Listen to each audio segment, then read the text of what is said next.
کیا اس ملک میں آئین کی پاسداری کے لیے کھڑے ہونا ایک جرم ہے؟ اس صوبے کا وزیر اعلیٰ جاتا ہے، صوبے کے وزیر اعلیٰ کو گھیرا جاتا ہے، اس کو قتل کرنے کی کوشش کی جاتی ہے، وہ اپنی دلیری، اپنے کارکنان کی دلیری کی وجہ سے وہ وہاں سے نکل پاتا ہے اور بچتا ہے ان سے۔ اسٹریٹ فائرز کیے جاتے ہیں۔ میں بحیثیت مسلمان، یہ چند دن پہلے یہی باتیں ہوئیں یہودیوں کے بارے میں کہ وہ جو سلوک کر رہے ہیں وہاں ہماری مسلمان بہنوں کے ساتھ، بچیوں کے ساتھ، ہمارے چھوٹے چھوٹے نو مولود بچوں کے ساتھ، نمازیوں کے اوپر مسجد اقصی میں ہم وہاں تشدد ہوتے ہوئے دیکھتے تھے اور ہمارا دل خون کے آنسو ہوتا تھا۔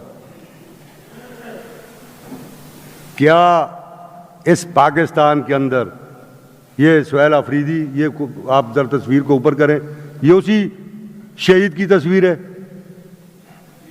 جو نماز پڑھ رہا تھا اور اسے وہاں سے اٹھا کے پھینکا گیا، جو تمام انٹرنیشنل میڈیاز پہ دیکھی گئی؟ کیا میسج ہے یہ؟ کیا آج وہ وقت ہے کہ اس قوم کو جبر کے ساتھ دبایا جا سکے؟ قطعاً نہیں۔ ظلم پھر ظلم ہے۔ اس عرض پاکستان میں روز اول سے اداروں نے، مقتدر حلقوں نے جبر سے یہ حق اپنی عوام سے چھینے رکھا ہے، اور اس ملک کی تاریخ گواہ ہے کہ جب کبھی بھی کسی بھی سیاسی قوت نے اس ملک کے اندر آئین کی سربلندی کے لیے آواز اٹھائی، باہر نکلے، تو ان کو بے دردی سے کچلا گیا۔ 24 تاریخ کو پاکستان تحریک انصاف نے ایک احتجاج کا اعلان کیا۔ پورے خیبر پختونخوا سے قافلے اسلام آباد کی طرف گئے۔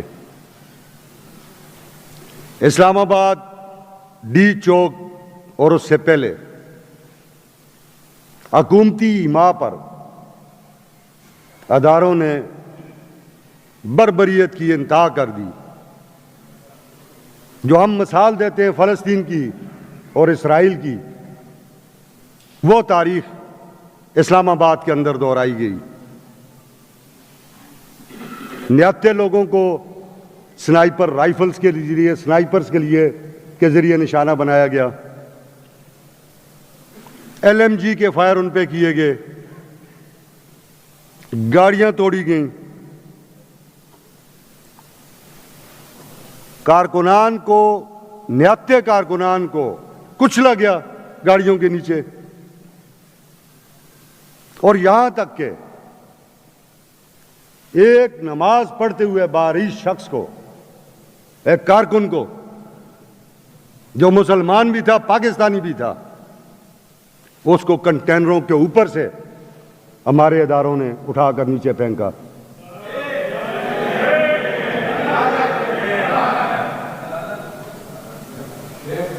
اس وقت بھی خیبر پختونخوا کے بہت سارے جوان جو شہید ہوئے ان کی لاشیں چھپائی گئیں، زخمی غائب ہوئے، مسنگ پرسنز کی تعداد میں کافی اضافہ ہوا۔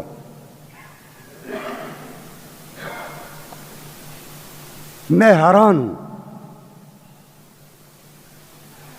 کہ کتنی ڈیٹائی سے ہمارے ادارے جھوٹ بولتے ہیں۔ انٹرنیشنل میڈیا کی کوریج تھی، سوائے پاکستان کے ٹی وی چینلز کے، دنیا کے ہر ملک کے ٹی وی چینل نے اس کی کوریج کی۔ تمام میڈیا ہاؤسز نے، انٹرنیشنل میڈیا ہاؤسز نے اس احتجاجی قافلے کے کارکنان کو کلین چٹ دی کہ یہ نہتے تھے، ان کے پاس کوئی ویپن نہیں تھا۔ اور پھر وہ تمام فوٹیجز بھی پوری دنیا میں دیکھی گئیں، جن میں گاڑیوں کے نیچے بچے کچلے گئے، جن میں فائرنگ ہوتی ہوئی دکھائی گئی، جس میں LMG کے فائرز کی آواز بالکل کلیئر ان فوٹیجز میں آ رہی ہے۔ آنسو گیس کا تو حساب ہی کوئی نہیں۔ یہ ایک لمحہ فکریہ ہے۔ ایسے تجربات کو ہم پہلے بھی بھگت چکے ہیں۔ مشرقی پاکستان جو اب بنگلہ دیش ہے، ایسے ہی تجربات کی نظر ہوا، جہاں اپنے ہی لوگوں پہ ظلم کیا گیا، ان کے کپڑے اتارے گئے، ان کی فلمیں بنائی گئیں، ان کے ساتھ ذلیل قسم کی حرکتیں کی گئی۔ آج وہ سب کچھ جو آج کا پاکستان، جو مغربی پاکستان تھا، آج اس میں دہرایا جا رہا ہے۔ اور اس میں معزز اراکین اسمبلی کوئی تفریق نہیں ہے۔ میں پہلے بھی اس چیئر سے یہ بات کر چکا ہوں کہ اس پاکستان میں کوئی ایسی سیاسی قوت نہیں رہ گئی جسے ٹیسٹ نہ کیا گیا ہو، جس کو ٹارچر نہ کیا گیا ہو، جس کے اوپر فسطائیت کا زور نہ چلایا گیا ہو، جس کے لیڈروں کو، جس کے سربراہان کو شہید نہ کیا گیا ہو۔ کسی کو باغوں میں، چوکوں میں، چوراہوں میں، تو کسی کو عدالت کے کٹہروں میں قتل کیا گیا اور شہید کیا گیا۔ میں بڑے بوجھل دل سے یہ کہتا ہوں کہ یہ کب تک چلے گا؟ آخر یہ قوتیں اس پاکستان اور اس پاکستانی قوم کو کہاں لے کے جانا چاہتی ہیں؟ کیا اس ملک میں آئین کی پاسداری کے لیے کھڑے ہونا ایک جرم ہے؟ اس صوبے کا وزیر اعلیٰ جاتا ہے، صوبے کے وزیر اعلیٰ کو گھیرا جاتا ہے، اس کو قتل کرنے کی کوشش کی جاتی ہے۔ وہ اپنی دلیری، اپنے کارکنان کی دلیری کی وجہ سے وہ وہاں سے نکل پاتا ہے اور بچتا ہے ان سے۔ اسٹریٹ فائرز کیے جاتے ہیں۔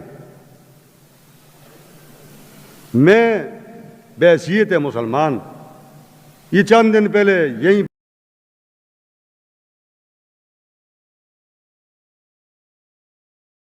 باتیں ہوئیں یہودیوں کے بارے میں کہ وہ جو سلوک کر رہے ہیں وہاں ہماری مسلمان بہنوں کے ساتھ، بچیوں کے ساتھ، ہمارے چھوٹے چھوٹے نو مولود بچوں کے ساتھ، نمازیوں کے اوپر مسجد اقصیٰ میں ہم وہاں تشدد ہوتے ہوئے دیکھتے تھے۔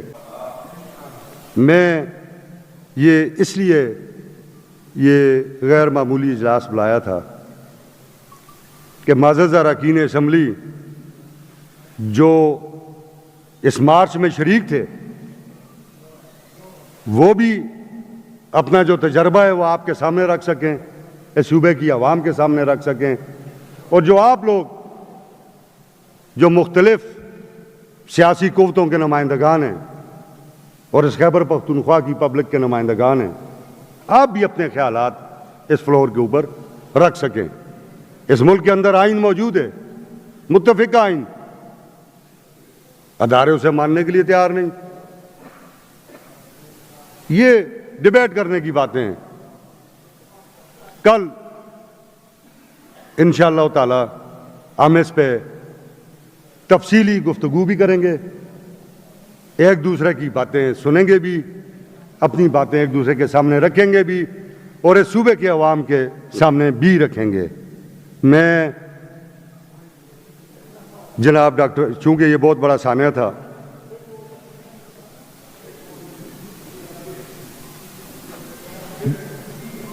ڈیڈ باڈیز بھی بہت ساری مسنگ ہے، یہ سب کچھ ڈیبیٹ ہوگا کل، اس پہ ساری باتیں ڈیبیٹ ہوں گی، اور ہمیں تحمل اور سکون کے ساتھ یہ واقعات قوموں کی تاریخ میں آتے رہتے ہیں۔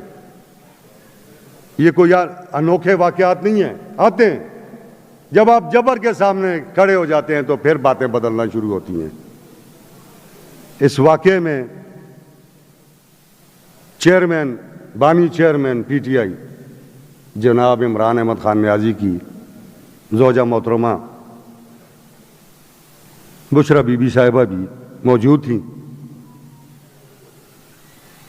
ہر خاتون کا یہ حق ہے جس کا خاوند 1.5-2 سال سے ایک قید میں ہو، جبر کی قید میں ہو، بے گناہ ہو، اس ملک کے لوگوں کو آزادی کی آواز اٹھانے کی جس کو جو سزا بھگترا ہو، اس کو پورا حق ہے کہ وہ اپنے لوگوں کے ساتھ اپنے خاوند کی رہائی کے لیے باہر نکلے اور آواز بلند کرے، اس کو بھی مرڈر کرنے کی کوشش کی گئی۔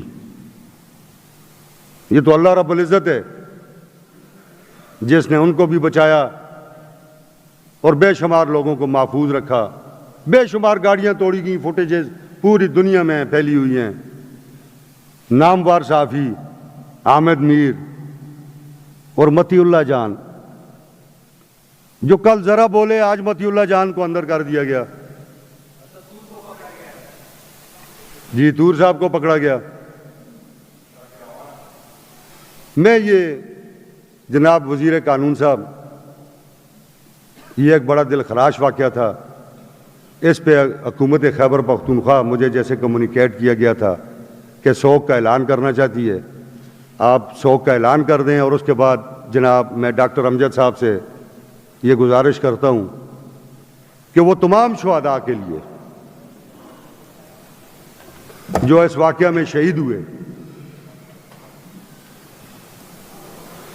جو کارکنان شہید ہوئے وہ بھی اس قوم اور ملک کے بچے تھے، اور جو اداروں کے لوگ اس میں شہید ہوئے یا فوت ہوئے، کس کی غلطی سے ہوئے، اس پہ ضرور انکوائری ہونی چاہیے کہ وہ اداروں کی اپنی غلطی سے وہ ہوئے، ان کے لیے بھی دعا کریں، وہ بھی ہمارے اس قوم اور ملک کے بچے ہیں۔ تو جناب وزیر محترم صاحب، وزیر قانون صاحب، آپ اس کا اعلان کر دیں، اور پھر ڈاکٹر امجد صاحب کرم کے شہداء کے لیے بھی اور